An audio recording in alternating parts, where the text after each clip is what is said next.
Dear students, in the previous lecture, we discussed different laws of photochemistry, such as Groth-Draper law, Lambert's law, Bayer's law, and Stark-Einstein law. In the Stark-Einstein law, we see that each molecule absorbs the single photon in the primary process. Means, in case of photochemical reaction, primary process is that where each molecule absorbs the single photon. This is about what says Stark-Einstein law, or sometimes it is called law of photochemical equivalence. And now in this lecture we have to discuss quantum yield or quantum efficiency, which is denoted by symbol phi. Now what is meant by quantum yield? What is quantum efficiency? तर आपण law of photochemical इक्वॅलन्स नुसार काय सांगितलं की photochemical reaction मध्ये प्रत्येक molecule काय करतो, एक फोटॉन ऍब्सॉर्ब करतो, एक क्वांटा ऍब्सॉर्ब करतो. मग इन एक्झॅक्ट फोटोकेमिकल रिॲक्शन किती फोटॉन ऍब्सॉर्ब झाले आणि किती मॉलिक्यूल रिॲक्ट झाले, त्यालाच आपण काय म्हणूया केमिकल कायनेटिक्स मध्ये रेट ऑफ रिॲक्शन काय आहे. तेच फोटोकेमिकल रिॲक्शन मध्ये आपण काय सांगणार आहोत, त्या रिॲक्शनचं क्वांटम यील्ड काय आहे. म्हणजेच काय सांगणार आहोत आपण इथं, तर किती क्वांटा ऍब्सॉर्ब झाल्यानंतर किती मॉलिक्यूल रिॲक्ट झाले याचं क्वांटिटेटिव्ह रिलेशनशिप आपण कशाने देणार आहोत, या टर्मनं, क्वांटम यील्ड किंवा क्वांटम इफिशियन्सीनं. आणि त्यालाच आपण काय म्हटलं इथं, फाय. पहिल्यांदा आपण त्याची डेफिनेशन पाहूया. काय डेफिनेशन सांगितलं आपण, it is the number of moles of light absorbing substance, number of moles of light absorbing substance that react for each Einstein of radiation absorbed. आपण स्टार्क आइन्स्टाईन लॉ मध्ये quanta म्हणजे काय पाहिलं होतं आणि आइन्स्टाईन म्हणजे देखील काय पाहिलं होतं. क्वांटा किंवा क्वांटम याची एनर्जी आपण काय घेतो, E is equal to h nu. पण 1 मोल ऑफ फोटॉन जर असतील तर त्या 1 मोल ऑफ फोटॉनच्या एनर्जीला काय म्हणतो आपण, 1 आइन्स्टाईन. सो इथं आपण मोल आणि आइन्स्टाईन या फॉर्मॅटमध्ये म्हणजे लाईट ऍब्सॉर्बिंग सबस्टन्स मोल्स मध्ये घेतलेत, त्यामुळं लाईट रेडिएशन ऍब्सॉर्ब झालेलं आइन्स्टाईन मध्ये घेतलं. यांचं रिलेशन दिलंय काय, the number of moles of light absorbing substance react for each Einstein of the radiation absorb.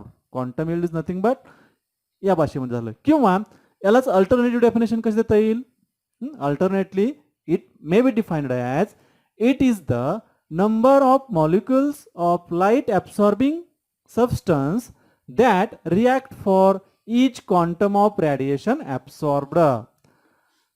दोन्ही मधला डिफरन्स काय बघा, दोन्ही डेफिनेशन सेमच आहेत, क्वांटम यील्डच्याच आहेत, क्वांटम इफिशियन्सीच आहेत. पण सेकंड डेफिनेशन मध्ये आपण जो लाईट ऍब्सॉर्बिंग सबस्टन्स आहे तो काय मोजलाय, मॉलिक्युल्स मध्ये मोजलाय. त्यामुळं त्यांना ऍब्सॉर्ब केलेले रेडिएशन्स क्वांटम मध्ये मोजलेत. आणि पहिल्या केसमध्ये लाईट रेडिएशन ऍब्सॉर्ब झालाय मोल्स मध्ये, त्यामुळं पहिल्या केसमध्ये लाईट ऍब्सॉर्बिंग सबस्टन्स मोल्स मध्ये ऍब्सॉर्ब झालाय आणि रेडिएशन आइन्स्टाईन मध्ये. ठीक आहे.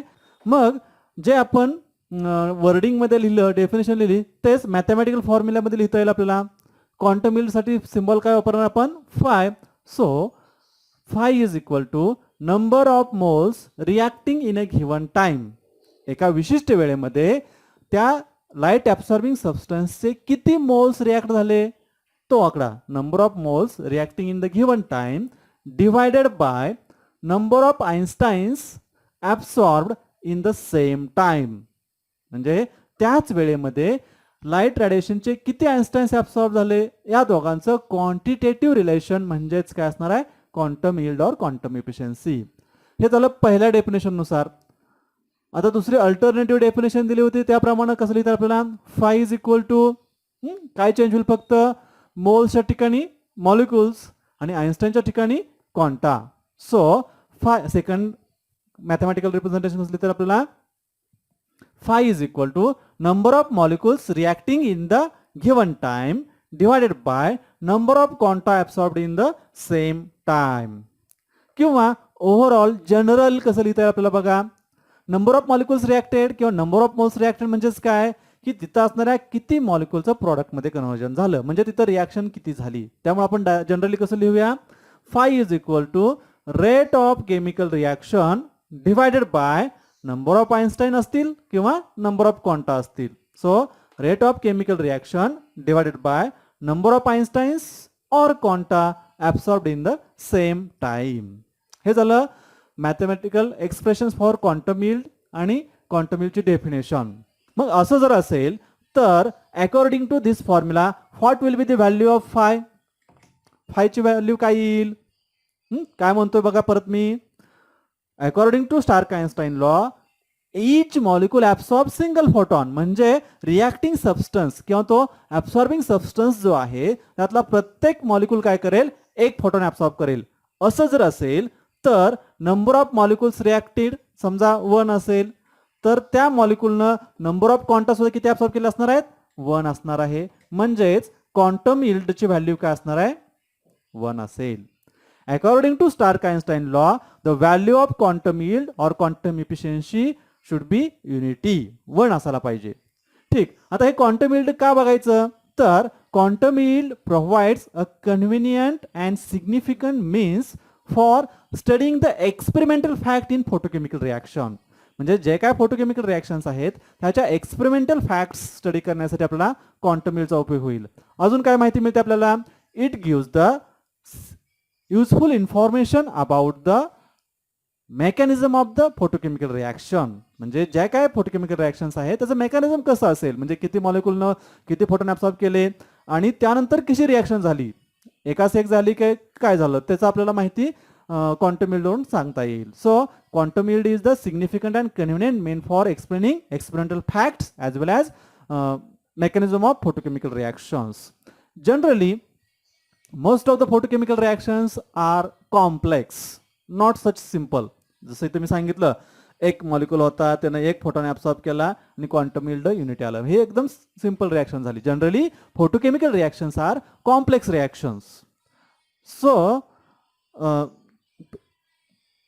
there are only few reactions in which quantum yield is close to or equal to unity. That means मग बाकीच्या केसमध्ये काय असणार आहे? But in most of the photochemical reaction quantum yield should be higher or lower than unity. पण बाकीच्या केसमध्ये काय होणार आहे? क्वांटम यील्ड हे या 1 च्या क्लोज असेलच असं नाही, तिथं एक तर 1 पेक्षा कमी असेल किंवा 1 पेक्षा जास्त असेल. But in most of the photochemical reaction quantum yield is higher और लोअर दॅन युनिटी.